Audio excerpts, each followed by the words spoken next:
Los peruanos hemos vivido ese momento y muchos peruanos fallecieron por falta de atención, por estas llamadas pruebas rápidas que en realidad no servían absolutamente para nada. ¿Qué criticaría usted del manejo de Vizcarra respecto de la forma en que se enfrentó la pandemia? Primero, que él quería elegir a quién le compraba o a quiénes el Perú tenía que comprarle. Y cuando tú quieres resolver una crisis, no puedes estar haciendo selección de esa naturaleza. Lo digo por nombre propio, por experiencia propia. Nosotros del Congreso hicimos contacto con el Capitolio de Utah. Y el Capitolio de Utah nos ofreció regalarnos 3 millones de vacunas. Regalarnos 3 millones de vacunas. Y aparte de eso, yo me reuní con empresarios y habían 3 laboratorios de alta tecnología alemanes que hasta ahora están, que podrían hacer hasta 15.000 pruebas moleculares diarias. O sea, en el norte teníamos uno, que era de una empresa plasmocinera, que hacen microbiología en el estudio de los langostinos, que podría tranquilamente adecuarse. Inclusive la ministra de Salud viajó 2 veces a Tumbes, porque lo que hicieron fue pasearnos para ir a ver si el laboratorio reunía las condiciones, y empezaron a exigirle un sinnúmero, de adecuaciones, y las hizo las adecuaciones, pero sin embargo nunca utilizaron ese laboratorio. Y seguimos con las pruebas rápidas que nos daban falsos positivos, falsos negativos. Sí, aparte de eso, no había oxígeno. Ecuador, siendo un país más pequeño, nos proporcionaba oxígeno. Nosotros, los tumbesinos, hemos traído oxígeno a Tumbes para poder atender el hospital de Tumbes. Sí, recuerdo que empresas mineras ofrecieron producir oxígeno y el gobierno se negó. Exactamente, hubieron empresas mineras que estaban dispuestas, inclusive la calidad del oxígeno, que lamentablemente estaba desde el periodo del APRA, donde pedía una calidad de oxígeno que era inviable y que solamente a una empresa le compraba el Estado, se tomó la determinación que tenían que bajar, digamos, ese rango de oxígeno que pedían.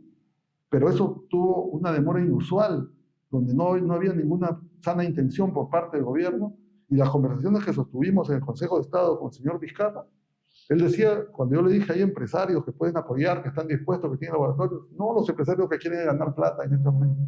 Pero él, ¿con quién se hipotecó? No es porque quiera hacer una crítica con las vacunas chinas, pero en ese momento las vacunas chinas eran las de peor calidad.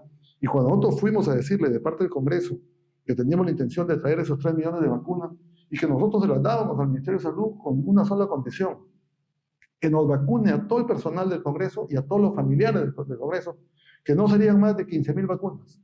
Y el saldo nosotros se lo damos al Ministerio de Salud para que ellos lo puedan derivar donde más necesidad había. ¿Y qué es lo que dijo el señor Vizcarra? Que qué vacunas eran, que era Sinopharm, no era Pfizer, era Moderna y era Johnson Johnson. Y dijo que esas 3 vacunas no estaban en el proceso de evaluación para permitir que ingresen solamente la Sinopharm. O sea, él ya había negociado con los chinos para que venga la Sinopharm. O sea, ¿no le importó la evaluación mundial que había hecho la Organización Mundial de la Salud? Nunca le interesó. Nunca le interesó, y él después le quiso echar culpa al Congreso, cuando en realidad el Congreso le dio luz verde. Ahora aclaremos esa parte, porque es una aclaración que en la historia debe quedar. ¿Esos fueron los motivos por los cuales se evacuó a Vizcarra? No, esos no fueron los motivos por los cuales, porque esos temas todavía están en investigación. Los motivos por los cuales se evacuó a Vizcarra fue porque su propio ministro de Agricultura había sido jefe, o había sido el supervisor de la obra del hospital de Moquegua. Y él había dado unas declaraciones como testigo protegido, donde él había recibido 1.200.000 soles y le había alcanzado al señor Vizcarra a mano en su domicilio cuando ya el señor Vizcarra era ministro de Transportes. O sea, Vizcarra estaba cobrando una deuda de coima, de corrupción, del periodo cuando él fue gobernador regional de Moquegua. Que es el motivo por el cual está procesado actualmente. Exactamente, y ese es el motivo por el cual en ese momento el fiscal que estaba investigando dijo que se iba preso Vizcarra, y que Patricia del Río, en una declaración en RPP, dijo que era el más corrupto. Pero sin embargo, ¿qué es lo que sucede el día de hoy? Y también es bueno hacer un análisis de esa naturaleza, que tenemos una justicia politizada, que vemos que hay un conflicto entre los poderes del Estado, que no les interesa lo que esté pasando en el país, sino la defensa irrestricta de los intereses de ellos. Y sigue Vizcarra libre, sigue el señor Toledo, que hasta ahora todavía no lo sentencian, sigue el señor Ollanta en investigaciones, la señora Susana Villarón, y podemos nombrar a un sinnúmero de políticos de alto nivel, sí, que prácticamente al parecer no les va a pasar absolutamente nada. Ese es un reproche que tenemos que hacerle públicamente a la Fiscalía de la Nación, especialmente al Poder Judicial también, porque se han preocupado más de hacer los escándalos que de conseguir la elaboración de los procesos. Hasta ahora muchos escándalos, mucho ruido y pocas nueces. No hay condenados, el tema de Odebrecht se está cayendo y muchas cosas más se irán a caer. Eso originó que usted asumiera la presidencia de la República. Eso dio como consecuencia que se presentara la vacancia, que era la segunda vacancia contra Vizcarra. Recordemos que una vacancia anterior hubo, que naufragó, puedo decir yo, porque creo yo que el extinto congresista y ex Contralor General de la República, el señor Edgar Alarcón, la presentó como presidente de la Comisión de Fiscalización, pero también dentro de esos audios estaba el señor Richard Swing, que un poco descomponía, digamos, el tema, porque sí había una clara intención del manejo y del engaño contra la justicia que hacía el propio presidente de la República, que debió haber sido la primera vacancia exitosa, pero frente a esa participación de Richard Swing, un poco que el tema lo descompuso y el Congreso mismo decidió no aprobar esa vacancia. Pero a partir de ese momento ya empezó un ataque sistemático contra el presidente del Congreso. Yo no puedo decir contra Manuel Merino porque yo representaba al Congreso. Y el ataque sistemático fue porque Vizcarra se había acostumbrado a hacer su fortaleza atacando al Congreso. Él prácticamente, el golpe de Estado que le da al Congreso en 2019 es avalado por la ciudadanía. ¿Por qué? Porque sistemáticamente la población, pues, el primero que ataca es al Congreso. El Congreso no maneja presupuesto, el Congreso no es ejecutivo. Pero sin embargo tú empiezas a atacarlo y no hay Congreso que tenga, digamos, una aprobación en ninguna parte del mundo. Y él, aprovechando esas circunstancias, golpeaba al Congreso y pretendía seguirlo golpeando en el periodo nuestro.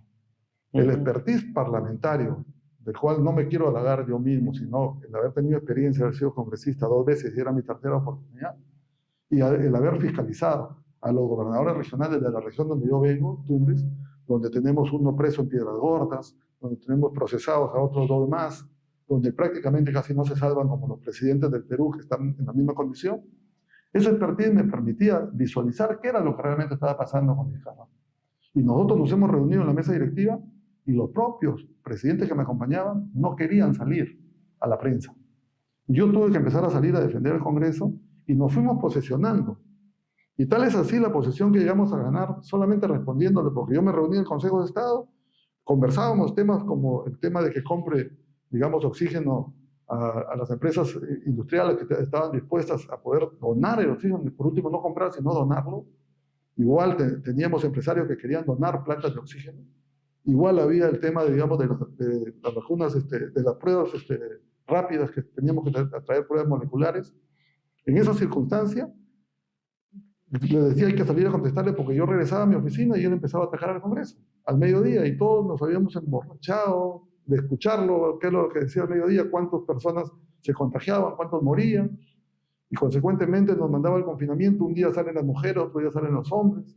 Nos tenía tonteados a todos.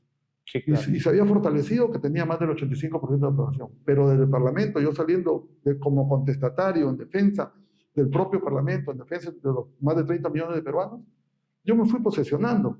Yo llegué a tener una aprobación del 75%, que es inusual en un Parlamento que un presidente del Congreso tenga una aprobación de esa naturaleza. Pero cuando ocurrió la primera vacancia, me cayó la guillotina. Y todos los medios allegados a Vizcarra y todos los artistas que estaban sujetos, digamos, a los préstamos de Reactiva, a los empresarios también de Reactiva, o sea, hubo un ataque sistemático que eso un poco nos golpeó, e inclusive mi propio partido político.